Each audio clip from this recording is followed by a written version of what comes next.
I have over 20 credits on IMDb. I have a video game credit out there. A video game credit? What, did you do a voice for it? Yeah. It's not a highly rated video game. That's okay. It's still a weird thing.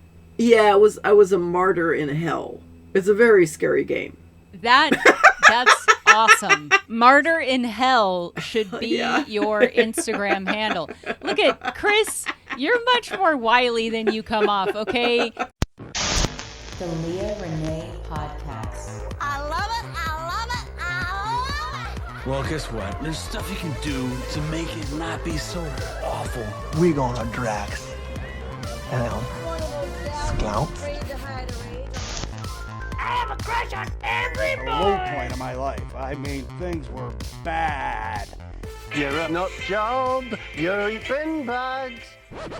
Hello, Kris. Welcome to the podcast. Yes, and this is actually the first time we've met because I wanted more friends, and rather than doing it the normal way, I'm like, maybe I'll just start a podcast and then meet people that way. So yeah. So, Kris, you're in Seattle, and you're Yes. a very creative person. When you meet somebody and they ask what you do or you introduce yourself, what do you lead with? That I'm an audiobook narrator, producer, and consultant. And as part of audiobook consulting, I coach authors on how to self-narrate their own audiobook, which is... Oh. Yeah. Okay, let's get into that because audiobooks, it's such a huge topic. Have you done genres all over the place? You tend to be in one or the other. What are some of the projects that you've worked on? I'm actually a nonfiction specialist. I enjoy nonfiction because I get to learn while I narrate. So that's always fun. I have done fiction. I'm an actor with an IMDb page. So I've done multiple characters. It's just I find nonfiction to be more fun for me to narrate. That's yeah. interesting because I love nonfiction. I want to know some of the things, some of the books that you did, some of the things that you learned about because you have to read it word by word and many times go back over and over. So what are the nonfiction books that stick out in your mind? Well, I narrated an entire series. I've narrated over 50 audiobooks, and I narrated an entire series on Wicca. And that was really interesting. I knew nothing about the subject. Mm-hmm. And I knew nothing about Old Irish.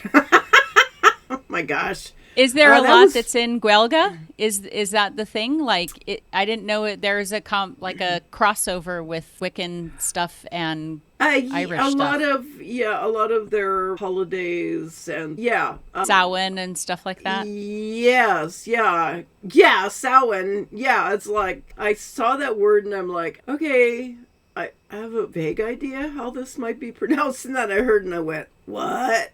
No, yeah, well, that's. I mean, if if I would think of any ancient language that would be witchy, I would think Latin. I didn't think Gaeilge, but how did you figure out how to pronounce the words? Because I've had a really hard time. I wanted to learn Aran Naveen, the national anthem of Ireland, and there's so many different pronunciations depending on where you live. And so did you find an Irish specialist to help you?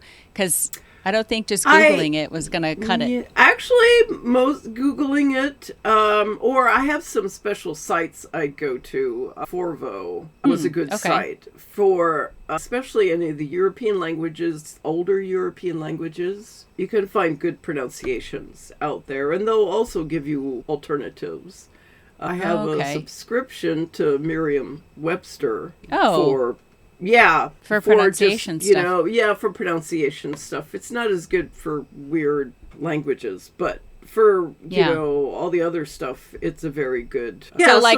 Chaucer's Canterbury Tales, would Merriam be able to handle that? You probably have to go OED for that, at least. Yeah, probably. Yeah. It's good for the... It's amazing how many words you thought you were pronouncing correctly over the years and then discover that, Well, yeah, and how do you make that choice? Right. How do you make that choice? Like Himalaya, for example, is Himalaya, I think is the way that you're supposed to say it. But if I say that, It sounds like Somalia, first of all. And they would go, yeah? do you mean? And it seems so pretentious to pronounce things the way even Carnegie, like Carnegie Hall, it's Carnegie. Yeah. But to say it is, it just instantly puts a wedge between you and somebody else. But the self-righteous wanting things to do right part of me is like, no, that's not how it's supposed to be pronounced. So, okay, so this Wicca book, I'm so interested. Yeah. What was something that just caught you off guard? There's got to be like a passage or an idea that you were like, whoa, I didn't know that. Like, I didn't know George Washington's wife was, there had to be something in there that stuck out to you. Or it could just be an overall theme that I'm sorry, I totally put you on the spot, but it seems like every book I read, there's usually one little nugget that I'm like, that's insane. Yeah, it's, I think the one thing is that the universe is not always going to give you what you want. Okay, fair. I'm on board with that.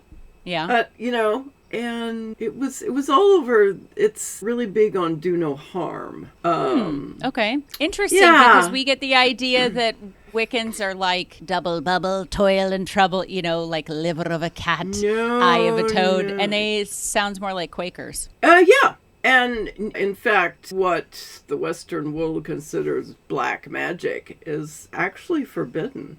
Because that's part of doing... In what way? You can't be... Oh, so what you're saying is Wiccans can't do black magic. Anything that does harm. Yeah, that does harm. Oh, okay. If you're Wiccan, it's do no harm. And if you're doing... in the books I was narrating, when they got into specific love potions were not even allowed. That would be doing harm. If you tried to... you had a love interest and you wanted to give them something, it was like... No. Interesting. That would be considered harm. The witch's code of ethics. Yeah, and not all, and people don't realize not all Wiccans are witches. They're actually a bit of a separate thing within the world of Wicca. Which is probably the first thing that Wiccans lead with. Like, I used to be Mormon. Yeah. Mormons don't practice polygamy, but most people think they do because there's little subcults. So Wiccans are like, hashtag not all Wiccans. Like, not all Wiccans. Yeah. So you can be Wiccan and not be a witch. So do no harm. Are there a lot of vegan Wiccans? Because would they consider killing an animal, like eating a dead animal? Didn't really get into the food stuff of it. I can imagine that a lot of Wiccans would be, vegan also. But a lot of it's centered around do no harm to other humans. But so it is don't do harm to nature. The Hippocratic Oath came from the Wiccans. Yeah. Interesting. Okay. So you did a Wiccan book. Several of them. Wow, like a whole series? Or you just became the Wiccan lady? Okay. Wow. They're like, she lives in Seattle. She's cool. She's open. I've seen all those coexist stickers in that town. Yeah. It's so intertwined with witchcraft that I wrote something on social media. I got this, new Wiccan book that I've narrated. And they're like, somebody wrote in and went, "Are you a witch?" I'm like, "I'm just the narrator." Yeah. I think you have to do a little bit more than read their book out loud to join the club. Yeah. Yeah. That's really funny. So you did series on Wicca. What are some other interesting projects that you've had that were some of your favorites? Recent one was I did history, American women in history, and there were some women I had never heard of, and then some like Betsy Ross. I didn't know her backstory. It was really interesting. Sadly, I live a 10-minute walk to Betsy Ross's house, and I don't know that much about her either. I'm sorry, Betsy Ross. Yeah, I live here in Philadelphia, but yeah, I don't know her backstory either. Is there any interesting tidbits? Again, I'm sorry for putting you on the spot. It could have been 10 years since you narrated this book, and I'm like, tell me everything. It's like, I didn't memorize the books, lady. I just read them in a booth. No, that was fairly recent. I did that last year. So this is very recent. No, she was actually started out as a furniture maker, upholstery with her husband, her first husband, who passed away and left her the business. that she continued to run. And gradually they became known as also doing flags. And so that's how she got the Continental into it. Congress and heard about her, because she was already sort of known for doing flags. I know. I heard there's some kind of controversy, or like there's a lot of myth around her sewing the flag with the round circle of stars, and how she didn't actually come up with that. And it was, I had an event at the Betsy Ross house, but I have not gone inside. And so now I'm like, especially with 4th of July coming up and it being the 250th birthday of America, I'm sure they have some fun tour. So you've inspired me so that I'm not so ignorant about Betsy Ross. But and she lived for, she kept the business open, and her kids kept the business open. They had that thriving business for several years after. And now it's a Revolution. nationwide big box store that sells discounted clothes and lotion. Yeah. Dress for less. Before it was dress for less. It was cushions. Chairs. So okay, it was, so you also said acting, unless there's anything else that you want to talk about audiobook narration stuff. One of the things that you said when we first started chatting was about doing a anteater's voice that you've had to. Yeah. Do you ever have to do the voices do you do the different characters when you do the books? Do you typically keep it the same? I know there's names for those kind of audiobooks where there will be multiple actors, and then sometimes there's just one person, they do all the voices, sometimes they don't even bother. But yeah, you've had to do an anteater voice. Oh yeah, because I like to do children's books. Oh, okay. Do you do all the voices? Yes. Oh, fun. Okay. Yeah. Are you willing to do your anteater, or is that gauche of me to ask? Well, yeah, it's like some things getting are into easy. character. You need to have a handful of ants before you can. I really got to get in the zone. You need at least a week to warm up. Yeah, no, it's the same thing with being a comedian.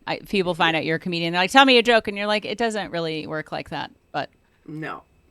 The anteater was hard because, like, what does an anteater sound like?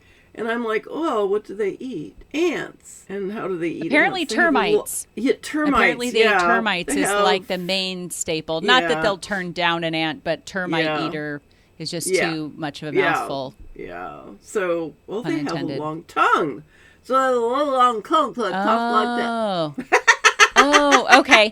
Yeah, well, I was thinking how long I don't know if you call it a snout or a nose or a trunk. Yeah, whatever very that. Long snout, so it might be kind of nasally. But the tongue, isn't there a tongue like 3 feet long or something insane? Yeah, like it is. So, yeah.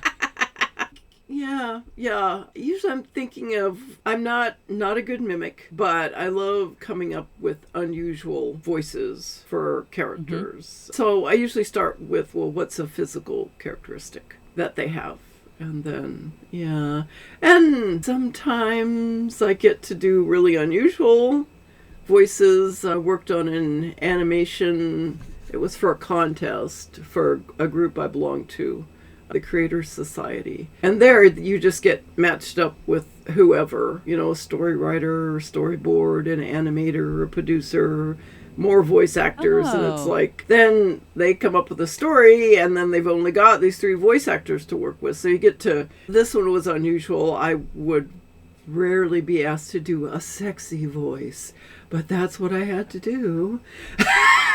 Yeah. Well, it is a contest and sex sells. So it doesn't surprise me they didn't want you to bring your anteater to the game. No. So that's the fun thing for doing unique character stuff. You have to come up with something. So is this like a creative sprint kind of thing? Everybody enters it, and then they kind of like at school put you in group projects, and then you present your group. So it's the first time that you've met a lot of these people, and Yep. Yeah, it was really so great. They spent a lot of time. Actually, I ended up with the IMDb credit on it because the producer put it out on IMDb. Oh, wow. Because our little short animated film that we did, our group won 2nd place in the contest. Oh. It was a great, you must have really nailed that sexy voice. Yeah, everybody nailed it. And it was really nice because... I'm sorry that I said nailed it, and I knew you said something about... Sorry, this is a G-rated podcast. No, it's not. I don't know what rating this is. It's rated F for fun because that's why we're here. Yeah. So I was actually... They directed me in this session, which is really great if you can get direction. How long was it? Was it just you're together for a day or a week? Actually, my part was just, about an hour and a half directed session, and I was done. And then they went on to... the animation the part animators. would take so long.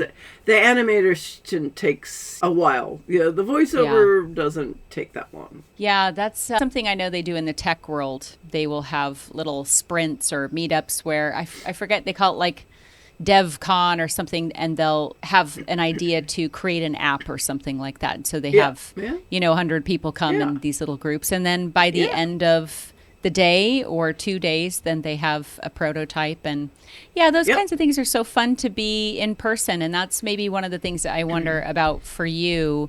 Audiobook narration seems like a pretty solitary kind of thing, especially now with being able to have a home recording studio, not even having to go in to work with a sound engineer or anything. How do you find that? Is it lonely? How do you find social time? Or I'm sure there's got to be groups and stuff for all these lonely audiobook people to come together and talk about the struggle. There are groups you can join. Audiobook Publishers Association. Okay. And I do a lot of networking. So because it does get isolating, but I do a lot of networking because, I can send an MP3 my voice anywhere in the world. In fact, I just got on a narrator's list for a large audiobook company in Finland. Oh. And they found me. I just got an email all of a sudden that said, "Are you interested in being Interesting, but it would be in English." Yep.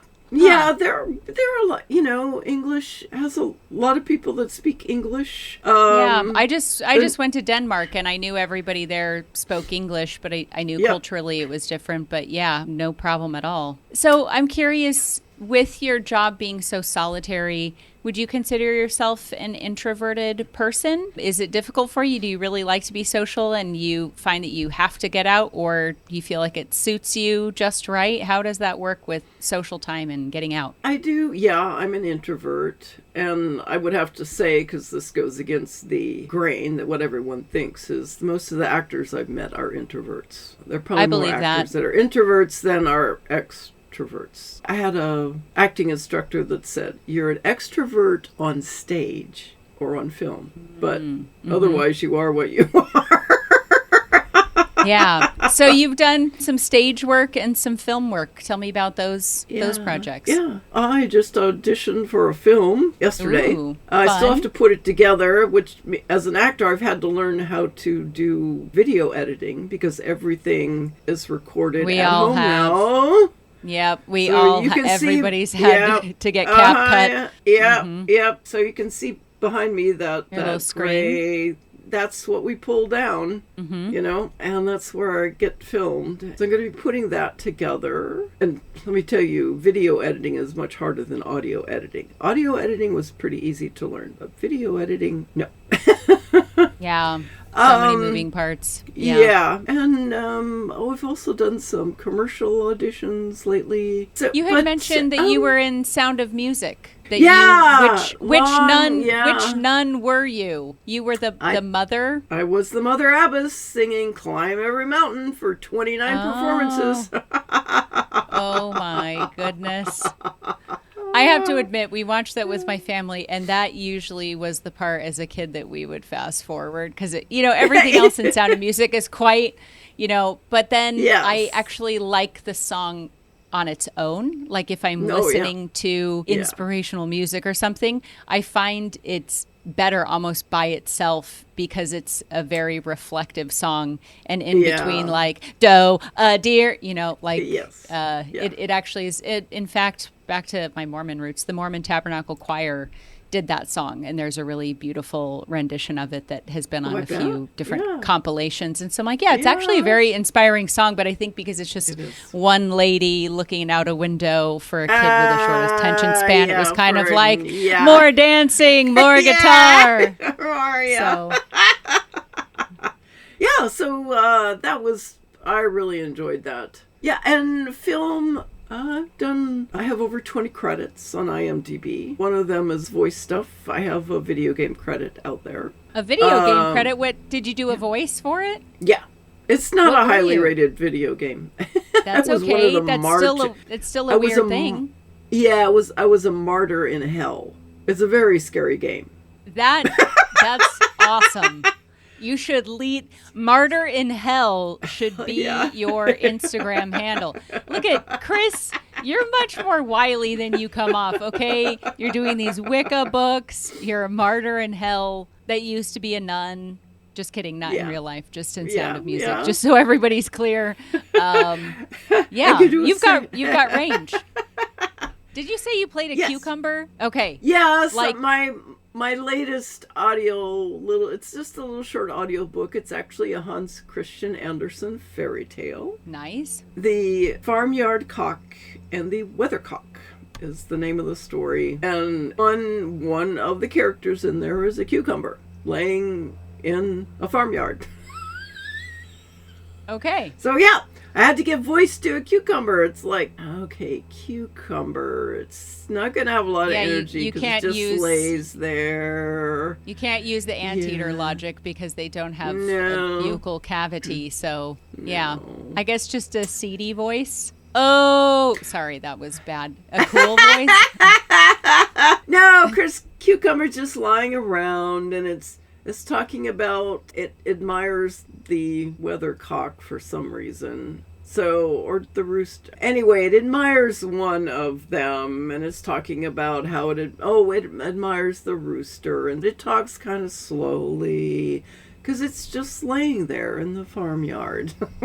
Yeah, I would think with all the cucumber stereotypes, cool as a cucumber, and I know. I used what it was in the story. When you're doing characters and stories, you need to think about what that character is going through, even if it's an animate object. And what it's talking about to give a voice to it. Because it has to fit the circumstances. The character voice has to fit the circumstances it's in. Yeah, and there's a lot of kind of reimagined fairy tales as well. Yeah. And so if you're perspective taking, and it's a book about Little Red Riding Hood, and it's from the wolf's perspective, you're not going to voice the same evil, conniving wolf that maybe he's the victim. Which eventually, isn't he? Wait, he eats... I can't remember how that one actually ends because we always get the sanitized version, but all the Grimm's fairy tales and Hans Christian Andersen ends with people in iron shackles and being boiled in oil and stuff. So I can't remember what they actually did with the wolf at the end of that. I know oddly the grandmother makes it out of alive from being in his stomach, but I don't remember if they cook and eat him or what his fate is, but yeah, you could voice I don't it remember very either. differently. Yeah. I know. One of the things that I think is so difficult in revealing about podcasts is your recall and your knowledge right in the moment. I think we're so used to depending on our phones and looking things up really quickly that our recall goes down. It's something that I talk a lot about, but I'm curious because with fairy tales, for example, I've been into Jung a little bit. Is that when you're reading all these books, are you into kind of fairy tales and analyzing things and the historical background? I mean, do you kind of get into the books and stories that you read or just maybe the ones that interest you? Well, as a narrator, a voice actor, you need to get into those characters no matter whether you particularly like the book or not. And so it's, especially for fiction, it's all about the characters and bringing a real character that sounds real within that story. Do you read recreationally, or do you read so much for your job that when you get to choose what to read, if it's not too revealing, what kind of books do you prefer? I love thrillers. Really? Especially, police procedurals, stuff like that. Mysteries, I love mysteries, yeah. That's what I read for recreation. Otherwise, it's, Wiccans. Yeah. I'm reading a lot of, Betsy Ross. read a lot of nonfiction stories, and some of my favorites to read are funny stories. Yeah, because I love narrating funny stories. There's just a lot of, most comedy books out there are read by the comedians who wrote them. So there's not a lot of comedy for me to read. So that's how I started my podcast. Does this happen to you? My first podcast is I got permission from humor writers to narrate their short stories. I really enjoyed that. Really enjoyed that. I was just going to ask you, what makes you laugh? A good ha-ha. I love good satire because I admire... Good satire is not easy to write. So what comes to mind admire. when you think of good satire? Oh, a good newsletter is McSweeney's. They have a lot of good satire out there on McSweeney's. Do you like The Onion? I don't really read The Onion. And then I have some favorite writers that I've been following or that I've narrated, like Bev Potter, who can do some excellent satire too. She has a lot of really funny commentary on life. I'm writing this stuff down because I'm curious too. I mean, it's not satire, but when I think of funny writers, David Sedaris is in a thousand ways the person that I think of all the time for many reasons. But I know that's not satire. That I guess you would call it memoiric essay, typically from his life. But he was just on the Today Show this morning because he's got a new book out, and he says essays. That's what he calls his stuff, essays. Absolute dream life, because he writes essays, so they're little chunks. He tests them out in public before he publishes them, like an open mic, and he's beloved by anyone that's read his stuff, but would not be recognized on the street by too many people. He can get coffee and get out. Maybe someone will come up, but the only people that are going to come up are people that actually love him. Not like, you were in that one commercial. Like, it's not just, I recognize your face and I need to tell you that. And I'll probably say the wrong movie that you were in, which is going to hurt your feelings or, So I just think he has it made in the shade, which makes me want to know, because this is one of my personal obsessions. What is your, what I call King Midas wish? So King Midas thought he wanted everything to turn to gold because he didn't think it through. It was, you can have this thing. And then it was like, oh, shoot. So the thing that you want, the thing that you say, I guess it would be the same thing as a genie in a bottle, right? But what would you actually wish for? And you had to have, like, it actually did come true, even in the way that I bring this up because I think when I started stand-up, I would have wanted to be a big, huge comedian doing arenas. And then now that I'm in it and I know people that do that, I'm like, it's kind of a king might, like, ooh, no, I just turned my daughter into gold. Like, oh, I don't want to be touring 50 weeks out of the year and have stalkers. So what's yours, Kris? So now that I've given you an example of it, because sometimes people just say, I don't know, I just want to, like, make enough money to have a house by the ocean. I'm like, no, this is King Midas. Like, don't waste your genie wish. What is it, Kris? My YouTube channel gets thousands and thousands of views. Like, not even millions? Or do you have a ceiling? Because you saying thousands and thousands. Millions would be great. Millions would be great. Okay, you want people to stop you in the store and ask you to do your anteater for them. They probably... See, this is what I'm saying, because there are YouTubers. There's a guy who had some kind of camping channel, some survival channel, and just very normal guy. I hope no one knows who this person is, but I would say not conventionally attractive, just a very normal person, but very knowledgeable. And his YouTube channel exploded, and he can't go out to dinner with his family because people come and interrupt him. Oh my So gosh. would you, I mean, what's the what's the reason for wanting those thousands of or millions of because views? Yeah, just because you want to be famous on YouTube, or no, or would it lead? No, just YouTube fame. It's because there's so many wonderful stories there that people have not listened to from amazing writers. And then I'm also interviewing amazing female leaders. My YouTube, my Substack, it has a message, and I wanted to see that message disseminated to more people. Okay, And so underneath the YouTube, it's more that you'd like to reach thousands or millions of people with the stories. Yes, with the stories. What is it about the stories that makes you want everyone to know what's in there? Because there's stories written by women for women. There are some stories by guys out there, but there are stories that women will enjoy. Mm-hmm. It's just, there's so many wonderful writers out there that you will never hear their stories in audio format, ever. Mm-hmm. And so I want people to hear them. I loved, narrating them. I thought these are the most fantastic, funny stories ever. And and so I just want more people to listen to them, find them and listen to them. Yeah. That's beautiful, by the way. And as somebody who, I hate saying professional storyteller, because when I think of a storyteller, it brings to mind like a woman sitting crisscross on the floor with a scarf and a ukulele telling Finn McCool or something. Whereas like the storytelling tradition from Ireland with the Shawnee, that were these, living, breathing books that would walk around and keep track of the history and had to tell it in such a compelling way that people would remember it. I guess I've wondered how powerful a story is if it doesn't actually change the way people think or believe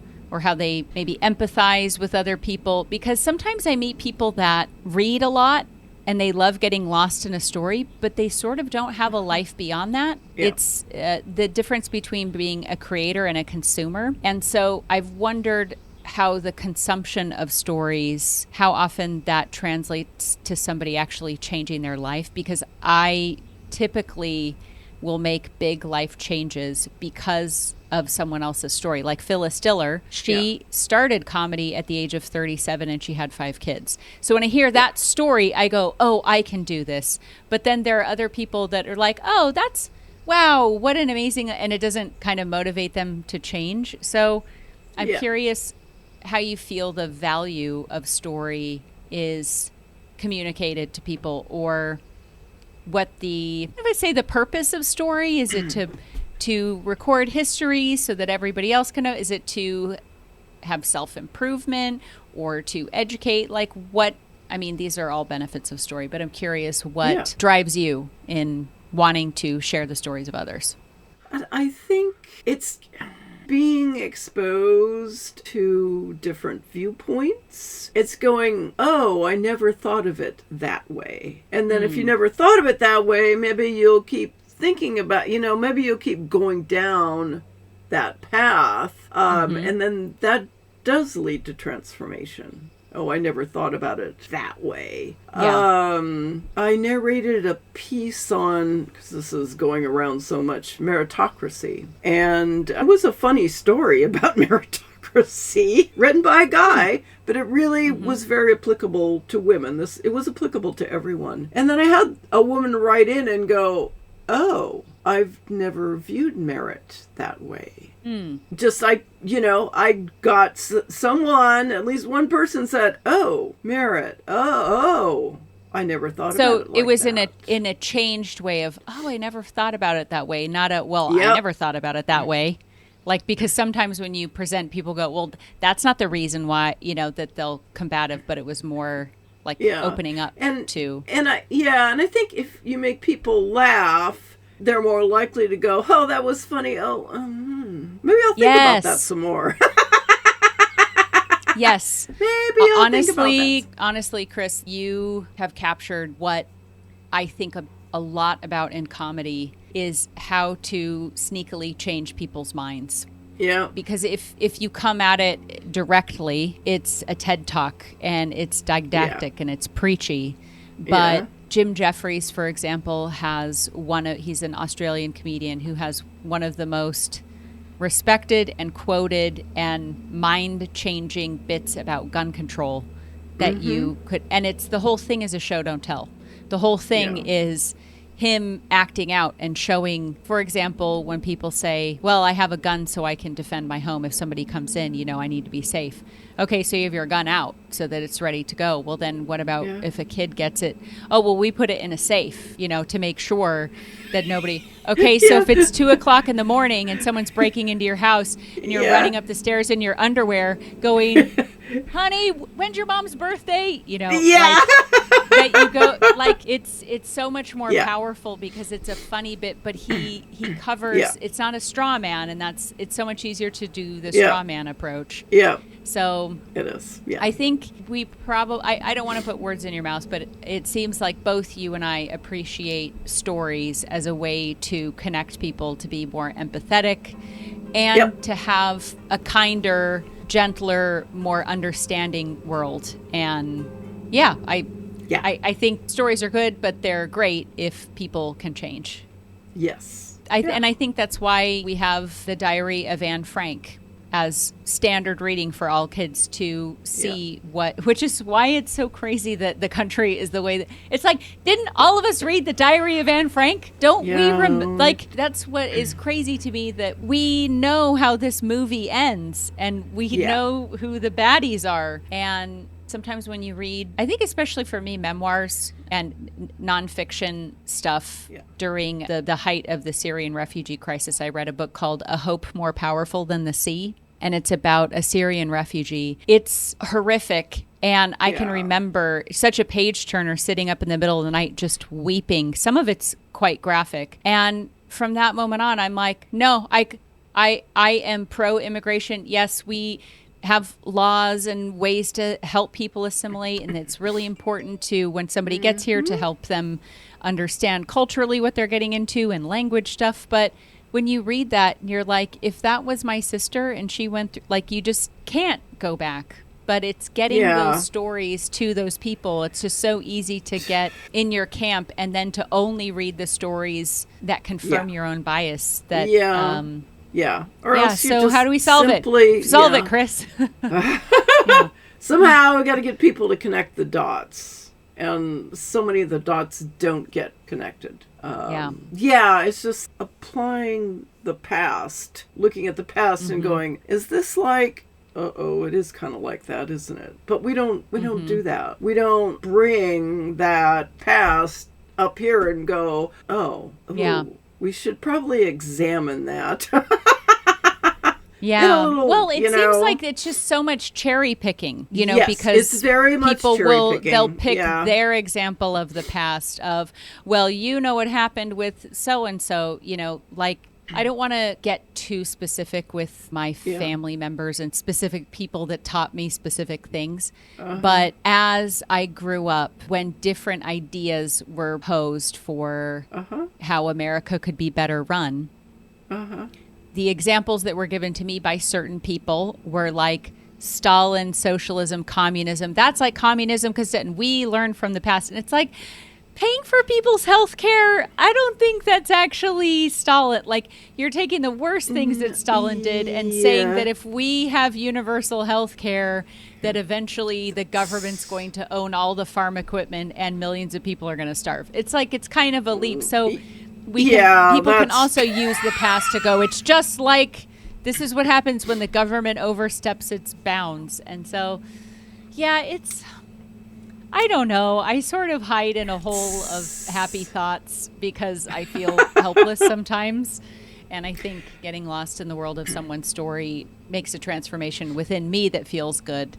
And it's kind of like, if I can save one person's soul and that soul is my own, then that there's no war in me. There's too many words, like socialism, communism, capitalism batted around without ever putting them in the historical context that really, as far as I'm concerned, communism or socialism, as they're originally defined, never happened. Maybe within very small groups of people. I remember reading about a certain religious sect that would be considered communist or very socialist. You can say Mormon. It's okay. You can say Mormon. No, it wasn't Mormon. This was separate. No, Mormons did communism. They actually did. They called it United Order, and they did it for a short amount of time. Oh, okay. So, but generally within those groups, this group broke into two groups if it got over 150 because they couldn't sustain it. It just wasn't possible. And I'm willing to bet some of the Mormon groups sort of broke into they splintered. They splintered, It mostly broke down because a Mormon would explain that the United Order, or basically communism, what they say is all things common among them. That basically you work, whatever skill you have, you bring that to the table, and we all happily work together. That's considered Zion. But that state will never be reached until Jesus Christ himself comes back. So it's like they tried it, and they were like, this works if Jesus is the one running it. But when Jesus isn't actually there doing it, then people, and there's these stories of pioneers that like one of the things they would do was they'd milk their cows and they'd bring all the milk to bring to the bishop to kind of pour all together to redistribute it. And there was some controversy about a lady that skimmed cream off the top before bringing the milk. And then somebody's like, hey, that's not fair. She, and this got so offended that she left the church over the, cream being skimmed off the top. So it's kind of this idea that like humans are such B words or whatever. Humans are such grumps that that they're always going to game the system, So I mean, it's kind of hard to think that somebody wouldn't like the idea of everyone being taken care of, but it's the assumption that means that there's going to be freeloaders. And I don't know, maybe that says more about that person than we don't see people as they are. We see them as we see ourselves, but we see, I don't know. You're kidding. Yeah. So I lump when I'm talking about, I write for Kris Talks About the Wisdom of Women on Substack, and I write about women's rights issues and female leadership. And whether it was Stalin, whether it was Hitler, whether it's Idi Amin in Uganda, it's authoritarianism. That's what it is. Whatever else you want to attach to it at its base, it's some old fat guy who gets to tell everyone what he thinks they should do. No, exactly. So, okay, I'm curious, what are some of the things that you've recently written about on your Substack? What are some things that you feel passionate about with women in leadership and women's rights and things like that? What are some topics? Wow. Anything to do with women's rights. I've written about the sports thing and transgender. It's like nice light writing, just nice easy topic. You just walked right into that. Yeah. I also always backlink because I go out to expert stuff or studies that have been done, and people for the most part agree with those studies. I'm a big believer in, unless you can prove it, it's probably bullshit. Science. Logic. Yeah. Science, logic.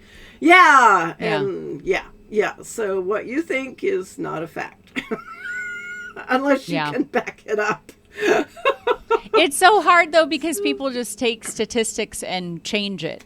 You know what I mean? Like they'll find one angle from it. It's like the story of when the US, this is during the Cold War, competed against Russia in some, I don't remember, athletic event. It was just the two of them. The US won, the Russia lost. And US newspaper said, USA beats Russia in hockey or basketball, whatever it was. And then the Russian newspaper said, Russia places second in international competition. So they're not wrong. No, they're not wrong. The piece that I wrote about transgender sports is because I'm in a sport. I was in a sport for a very long time, equestrian. Oh, okay. No, equestrian. As far as sports go, there is no difference there. Men and women compete, it's Were you dressage or hunter jumper? What kind of dressage and eventing. Eventing. Which is I don't know about eventing. Oh, you don't know about? Yeah, most people don't. What's eventing? And it's one of the hardest. It's a 3-day event, and first day is dressage. Then you gallop across country over all sorts of. You're going to jump into water. You're going to be and the fences. It's like a triathlon. It's like a triathlon, and then the third day is a hunter jumper. Okay. Yeah. Wow. And That's fascinating. It's a very tough sport. I know the first time I did it. Yeah, the first time I did it, I only rode 2 miles over. I did jump my horse through the Y in a tree. I'm going to remember that forever. He's like, wow. He didn't want to do some things, but the tree was fine. It's like, okay. Yeah, you just got to be into it. You're trying to get a 1,200-pound animal into the mindset, or some horses just love it, and you're simply, you better hang on for dear life. You're along for the ride. Guide them. You're along for the ride. The next day, I felt like somebody had taken a bat and beaten every part of my body, and I only rode 2 miles for a few minutes. Yeah, I mean, just because I grew up with horses as well, and the leg muscle, whatever that tendon is between your thighs, that one to squeeze. Yeah. Because if you don't, you're bouncing everywhere. I mean, they make it look easy. We just watched Pride and Prejudice, and I was watching Darcy post, and I was like, as if I couldn't love Colin Firth more.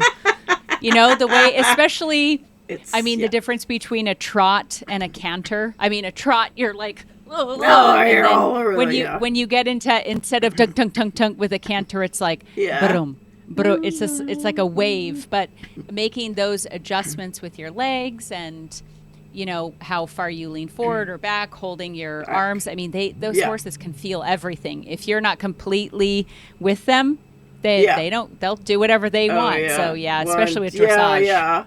Yeah. They can feel that you're thinking about lunch and not thinking about them. They're like, we're done? And you're like, no, keep going. Well, you're not. I'm like, how could you tell that? Just because my ankle was slightly rotated? How do you know that? Like, very attuned to, that's so interesting. And I think this is seared into my brain, and it's been years and years and years since I've done it, but the coach said, when jumping into water, stay back, because otherwise you're going to end up in the drink. Really? When they jump? Because usually, when they're jumping over something, you lean forward. You're like right. Yeah, but it's water, so so everything changes around. Yeah, and they're going to jump out of water sooner than you think they are. I'm gonna have to watch Lonesome Dove again just to watch how they go in and out of water. Like, I just remember a lot of horses running through creeks in that movie. Yeah. So that's it's funny what gets seared into your brain. Before we wrap up, are there any stories or books or people that you would like to shout out or recommend to people? And then, of course, if you would give your website, your podcast, the things that you would like people to look at from you. Any parting things, that a favorite book that you had, a podcast episode that you made that you particularly enjoy. This is your chance to tell your story or reach out a hand to someone who might be curious to learn more. I'm interviewing really amazing women on my Kris Talks About the Wisdom of Women podcast. You can find it on Spotify, Apple iTunes. I have the Substack, Kris Talks About the Wisdom of Women, where I talk to some amazing women twice a month. And then on my YouTube channel, Kris Talks About the Wisdom of Women. I'd love for more people to go out there and check it out. Amazing stories from amazing female leaders out there, and also funny stories from amazing female writers that I just love for more people to listen to. Everything on Kris Talks About the Wisdom of Women is either from a female viewpoint, or if a guy wrote it, it's still something that a woman would enjoy. There isn't any, bro stuff out there. So great. or bro stuff only. Yeah. Well, thank you so much, Kris. It's been a pleasure chatting with you. Yeah, thank you. And I hope you get some sun today in Seattle. It looks a bit sunny behind you, so that's nice. It's very sunny. It is very sunny. Yay. So that's How exciting. All right. Well, you go out and enjoy that sun because it is a rarity. It is gold dust out there. And it is.